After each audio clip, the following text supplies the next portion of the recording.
بسم اللہ الرحمن الرحیم۔ تم اپنے والد کے پاس جاؤ، ان سے کہو اے ہمارے ابا جان، آپ کے بیٹے نے چوری کی ہے اور ہمیں جو علم ہوا اس کی ہم نے گواہی دے دی ہے اور غیب کے ہم ذمہ دار نہیں ہیں۔ اور اس بستی والوں سے پوچھئے جس میں ہم ٹھہرے تھے اور اس قافلے سے پوچھئے جس میں ہم آئے ہیں، اور یقین جانیے ہم بالکل سچے ہیں۔ یعقوب علیہ السلام نے کہا بلکہ تم نے خود اپنی طرف سے ایک بات بنائی ہے، بس بہترین صبر کروں گا۔ امید ہے کہ اللہ ان سب کو میرے پاس لے آئے، یقیناً وہ بڑا دانا حکمت والا ہے۔ اور یعقوب نے ان سے منہ پھیر لیا اور کہا ہائے یوسف، اور ان کی آنکھیں روتے روتے غم سے سفید پڑ گئی اور وہ گٹھے جا رہے تھے۔ بیٹوں نے کہا قسم بے خدا، یوسف کو برابر یاد کرتے کرتے آپ جان بلپ ہو جائیں گے یا جان دے دیں گے۔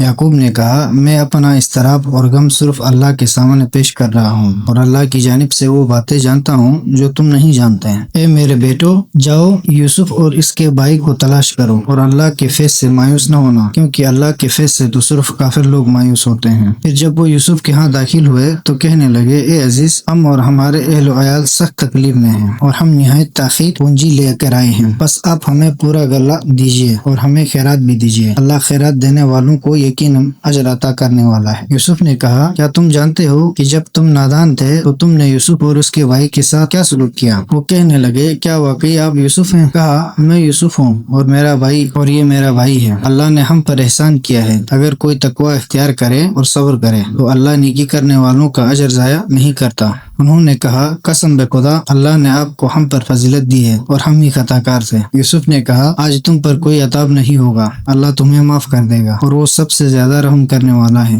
یہ میرا کرتا لے جاؤ، پھر اسے میرے والد کے چہرے پر ڈال دو تو ان کی بصارت لوٹ آئے گی، اور تم اپنے تمام اہل و عیال کو میرے پاس لے آنا۔ اور جب یہ قافلہ مصر کی سرزمین سے دور ہوا تو ان کے باپ نے کہا اگر تم مجھے بہکا ہوا نہ سمجھو تو یقیناً مجھے یوسف کی خوشبو آ رہی ہے۔ لوگوں نے کہا قسم بے خدا، آپ اپنے اسی پرانے خواب میں مبتلا ہیں۔ پھر جب بشارت دینے والا آیا تو اس نے یوسف کا کرتا یعقوب کے چہرے پر ڈال دیا، وہ دفتن بنا ہو گئے۔ کہنے لگے کیا میں نے تم سے نہیں کہا تھا کہ میں اللہ کی طرف سے وہ باتیں جانتا ہوں جو تم نہیں جانتے؟ بیٹوں نے کہا اے ہمارے ابا، ہمارے گناہوں کی مغفرت کے لیے دعا کیجیے، ہم ہی خطا کار تھے۔ یعقوب نے کہا عنقریب میں تمہارے لیے اپنے رب سے مغفرت کی دعا کروں گا، وہ یقیناً بڑا بخشنے والا مہربان ہے۔ جب یہ لوگ یوسف کے پاس پہنچے تو یوسف نے اپنے والدین کو اپنے ساتھ بٹھایا اور کہا اللہ نے چاہا تو امن کے ساتھ مصر میں داخل ہو جائیے۔ اور یوسف نے اپنے والدین کو تخت پر بٹھایا اور وہ سب ان کے آگے سجدے میں گر پڑے۔ یوسف نے کہا اے ابا جان، یہی میرے اس خواب کی تعبیر ہے جو میں نے پہلے دیکھا تھا۔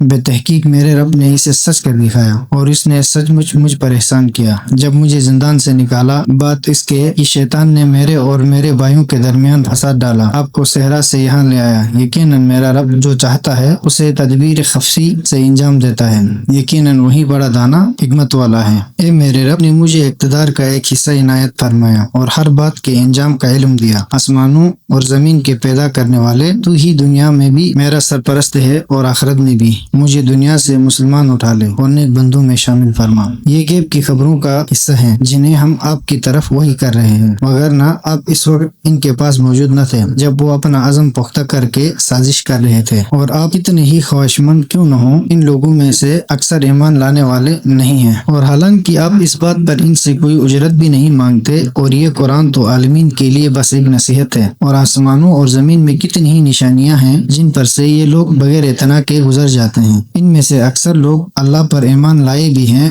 تو اس کے ساتھ شرک بھی کرتے ہیں۔ کیا یہ لوگ اس بات سے بے فکر ہیں کہ اللہ کی طرف سے کوئی عذاب انہیں گھیر لے یا ناگہاں قیامت کی گھڑی آ جائے اور انہیں خبر تک نہ ہو؟ کہہ دیجیے یہی میرا راستہ ہے، میں اور میرے پیروکار پوری بصیرت کے ساتھ اللہ کی طرف دعوت دیتے ہیں، اور پاکیزہ ہے اللہ اور میں شرک کرنے والوں میں سے نہیں ہوں۔ اور آپ سے پہلے ہم ان بستیوں میں صرف مردوں ہی کو بیچتے رہے ہیں جن کی طرف ہم وہی بیچتے تھے، تو کیا یہ لوگ روئے زمین پر چل پھر کر نہیں دیکھتے کہ ان سے پہلے والوں کا انجام کیا ہوا؟ اور اہل تقوی کے لیے تو آخرت کا گھر ہی بہتر ہے۔ کیا تم عقل سے کام نہیں لیتے؟ یہاں تک کہ جب انبیاء لوگوں سے مایوس ہو گئے اور لوگ بھی یہ خیال کرنے لگے کہ ان سے جھوٹ بولا گیا تھا، تو پیغمبروں کے لیے ہماری نصرت پہنچ گئی۔ اس کے بعد جسے ہم نے چاہا اسے نجات مل گئی، اور مجرموں سے تو ہمارا عذاب ٹالا نہیں جا سکتا۔ بے تحقیق ان رسولوں کے قصوں میں عقل رکھنے والوں کے لیے عبرت ہے۔ یہ قرآن گڑھی ہوئی باتیں نہیں بلکہ اس سے پہلے آئے ہوئے کلام کی تصدیق ہے، اور ہر چیز کی تفصیل بتانے والا ہے، اور ایمان لانے والوں کے لیے ہدایت و رحمت ہے۔